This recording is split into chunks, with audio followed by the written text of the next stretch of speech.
मैं आपके लिए एक ऐसी कहानी लेकर आया हूं जिसे सुनकर आपको डर का एहसास होगा। दोस्तों, आज की यह कहानी उत्तर प्रदेश के बरेली जिले के पास के एक छोटे से गांव में रहने वाले दीपक की है। पेशे से एक टैक्सी ड्राइवर है।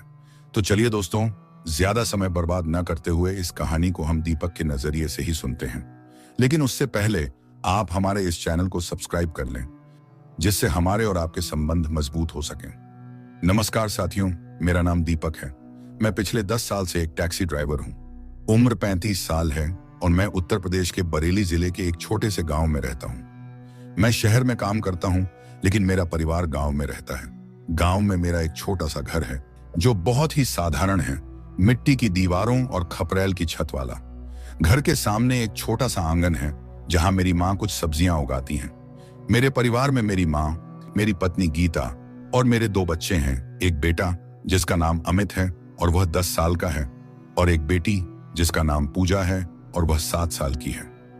मेरा परिवार मेरे लिए सब कुछ है और मैं हर महीने गांव जाकर उनके साथ कुछ दिन बिताता हूं।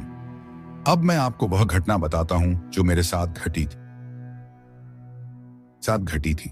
यह घटना कुछ महीने पहले की है, जब मैं एक रात शहर से वापस अपने गांव लौट रहा था। उस रात मौसम बहुत खराब था। आसमान में बादल छाए हुए थे और हल्की हल्की बारिश हो रही थी। मैं अपनी टैक्सी लेकर एक सुनसान रास्ते से गुजर रहा था जो मेरे गांव की ओर जाता था। यह रास्ता हमेशा से ही वीरान रहता था, खासकर रात के समय। रात के लगभग 2 बजे थे। मेरी आंखें नींद से बोझिल हो रही थीं, लेकिन मुझे किसी भी हालत में गांव पहुंचना था, क्योंकि अगले दिन मुझे परिवार के साथ किसी खास काम के लिए बाहर जाना था। रास्ते में कुछ भी दिखाई नहीं दे रहा था, सिर्फ टैक्सी की हेडलाइट्स के सहारे मैं आगे बढ़ रहा था। जैसे ही मैं जंगल के बीच से गुजर रहा था, मुझे अचानक सड़क के किनारे एक औरत खड़ी दिखाई दी। वह लाल साड़ी में थी और उसके लंबे बाल खुले हुए थे। उसने अपना चेहरा ढक रखा था, जिससे उसकी शक्ल साफ नजर नहीं आ रही थी।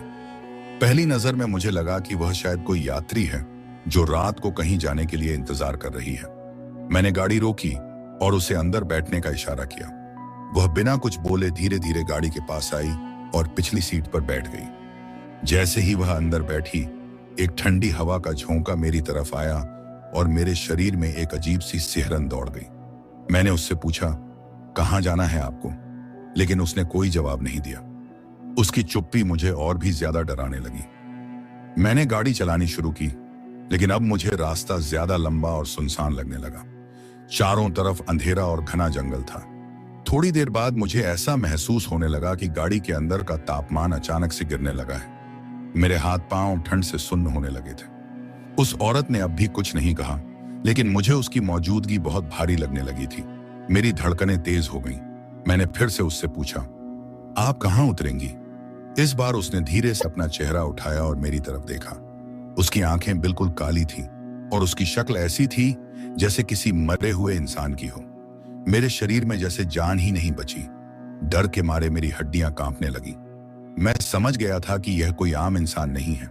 मैंने तुरंत गाड़ी रोक दी और बाहर निकलकर भागने की कोशिश की, लेकिन जैसे ही मैंने दरवाजा खोला, मेरे कानों में एक खौफनाक चीख गूंजने लगी।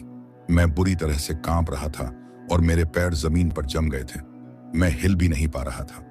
वो औरत धीरे धीरे गाड़ी से बाहर आई और मेरे सामने खड़ी हो गई। उसकी आंखों में एक अजीब सी चमक थी, जैसे वह मेरी आत्मा को देख रही हो। मैं उसकी नजरों से बच नहीं पा रहा था। अचानक उसने एक जोरदार हंसी लगाई, जिससे मेरा दिल दहल उठा। उसके बाद मुझे कुछ भी याद नहीं है। जब मेरी आंख खुली तो मैं अपने गांव के अस्पताल में था। मेरे परिवार ने बताया कि मैं गाड़ी में बेहोश पड़ा मिला था और गांव के कुछ लोगों ने मुझे यहां पहुंचाया था। उस दिन के बाद से मैंने कभी भी उस रास्ते से गाड़ी नहीं चलाई। उस घटना के बाद मैंने अपने परिवार को इस बारे में कुछ नहीं बताया। मैं नहीं चाहता था कि वे लोग डरें या फिर किसी तरह की परेशानी महसूस करें। लेकिन मेरे दिल और दिमाग में वह औरत, उसकी भयानक आंखें और उसकी डरावनी हंसी बस गई थी। मैं रात को सो नहीं पाता था। हर बार जब मैं आंखें बंद करता तो उसकी छवि मेरे सामने आ जाती। कुछ दिनों बाद गांव के कुछ बुजुर्गों ने मुझसे पूछा कि क्या मैं उस रात उसी रास्ते से आया था। पहले तो मैंने सिर हिलाया, लेकिन फिर मैंने उनसे पूछा कि क्यों पूछ रहे हैं। उन्होंने बताया कि उस रास्ते पर एक पुरानी कहानी है जो कई सालों से गांव में सुनाई जाती है।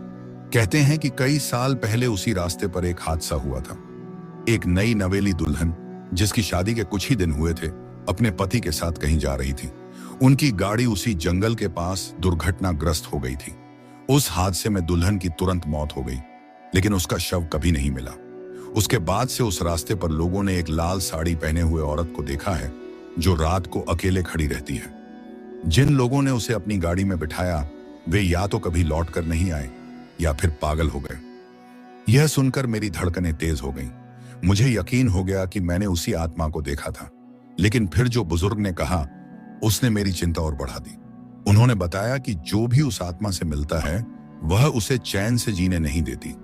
पहले तो वह सपनों में आती है और फिर धीरे धीरे असलियत में सामने आने लगती है। अगर समय रहते कुछ नहीं किया गया तो वह आत्मा उसकी जान ले सकती है। अब मेरे लिए रातें और भी मुश्किल हो गईं। उस औरत की छवि अब सपनों से बाहर निकलकर हकीकत में आने लगी थी। कई बार मैं रात को जाग जाता और उसे अपने कमरे के कोने में खड़ा हुआ पाता। उसकी आंखें अब भी काली थीं और उसकी हंसी मेरे कानों में गूंजने लगी थी। मैं पूरी तरह से बिखरने लगा था। मेरी तबीयत बिगड़ने लगी और मेरा काम पर ध्यान देना मुश्किल हो गया था। एक दिन मेरी पत्नी गीता ने मुझसे पूछा कि मैं इतना परेशान क्यों हूं। मैंने उसे सब कुछ बता दिया। वह भी सुनकर डर गई, लेकिन उसने हिम्मत दिखाते हुए कहा कि हमें कुछ करना चाहिए। गांव के बुजुर्गों से सलाह लेकर हम एक पंडित के पास गए, जो इन मामलों में विशेषज्ञ थे। पंडित जी ने हमें बताया कि उस आत्मा को शांति देने के लिए हमें कुछ विशेष अनुष्ठान करने होंगे। उन्होंने कहा कि आत्मा की मुक्ति के लिए हमें उसी स्थान पर जाकर अनुष्ठान करना होगा जहां मैंने उसे पहली बार देखा था। मेरे पास कोई और विकल्प नहीं था। मैंने तय किया कि मैं वही करूंगा जो पंडित जी ने कहा। अनुष्ठान की रात मैं, गीता और पंडित जी उस रास्ते पर गए। पंडित जी ने मंत्रोच्चारण शुरू किया और बीच रास्ते पर एक छोटा सा यज्ञ बनाया। उन्होंने मुझसे कहा कि मुझे उस औरत को बुलाना होगा। मेरे पैरों तले जमीन खिसक गई थी। मुझे नहीं पता था कि मैं ऐसा कैसे कर पाऊंगा, लेकिन मैंने हिम्मत जुटाई और उसी आवाज में उसे पुकारा जैसा मैंने उस रात सुना था।